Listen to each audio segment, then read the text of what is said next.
Okay, finally, we come to a point that sufficiency of scripture, right? Then we will talk about it.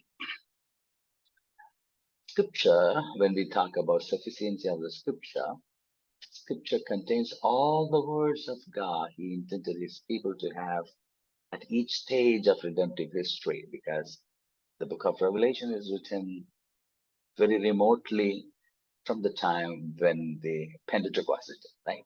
But at the same time, when the Pentateuch was available, that is enough for that particular point of people. Scripture contains all the words of God He intended His people to have at each stage of redemptive history, and it now contains everything we need God to tell us for salvation, for trusting Him perfectly, and for obeying Him perfectly. God does not require us to believe anything about Himself or His redemptive work that is not found in Scripture. That is sufficiency of Scripture, period.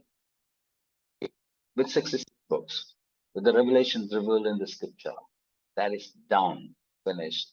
You don't have to depend upon something else beside the Scripture. That is what sufficiency of the Scripture means. Okay? So, there are times we may get confused about some of the questions, some of the demands around us, asking us questions, asking us answers. We may not have a direct answer for those questions, but however, we will be able to infer with the help of the Holy Spirit some and not some answer, right answer to the particular situation. We do not know what is right and wrong very clearly written. For example, right, war. Is it okay for a Christian soldier get involved in war? That's an ethical question, right? What about lying? Is lying is always wrong? And then how come God blessed the Egyptian maid servants when they lied to Pharaoh? And how come the prostitute in the wall of Jericho was blessed when she lied about those two spies?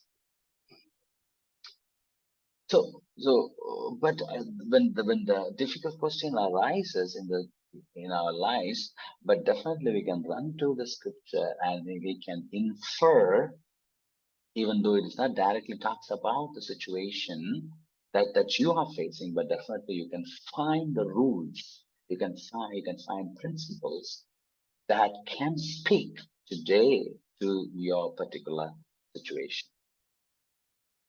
Okay? So practical applications of the sufficiency of the scripture. We can teach theology and ethics because we should be encouraged that everything God wants to tell us about the question is to be found in scripture.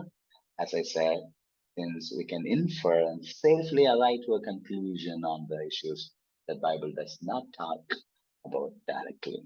And also we should add no other writings to the scripture or alongside the scripture, because that's what the sufficiency of the scripture. Once you are adding something, probably your vision, probably your dream. Basically, you are de-emphasizing the teaching of the Bible itself, and you are begun to teach something else apart from the scripture that would contradict what the Bible says. Then you will have the 67th book, 67th or 68th book. That is not what we want to have. Number three, we should consider no modern revelations from God to be equal to scripture in the Bible. Even tomorrow, the greatest of all the evangelists, our greatest pastors of all, they come and tell that, hey, I saw a dream. Okay, it's your dream, wonderful. But are you going to make it normative? If in case that dream is contradicting to the revealed truth of the scripture, then are you going to stick on to say that, oh, my dream is a dream can overpower what the scripture says? And that's what exactly happened with sleep. Mormonism came out of that, and Seventh Day came out of dreams. So we need to be very careful about, putting your dreams in the pedal over the scripture. We should consider nothing to be sin that is not forbidden by the scripture, right? You cannot keep adding new sins in the bucket list of the sin, right? Which is not written in the scripture. But it doesn't mean that you cannot call a sin, even though the word is not mentioned in the scripture today. That's not the point that I'm making. Please don't misunderstand. But don't create new sin that the Bible does not talk about. We Pentecostals have many sins, and we created so many lists.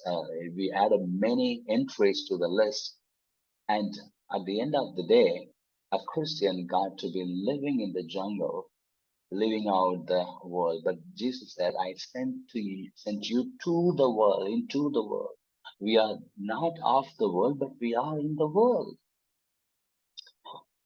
An example from Roman Catholic fold.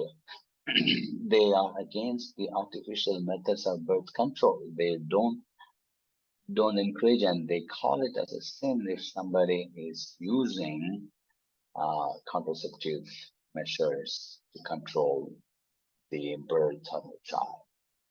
Right? So, fifthly, we should consider nothing to be required of us that is not commanded in Scripture as related to point 4 that I have mentioned. Now, with that, we are completing the theme called bibliology, right?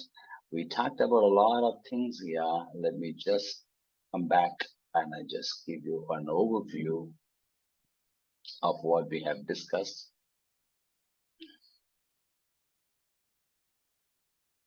Okay. Under the doctrine of scripture, we talked about the canonicity of the scripture.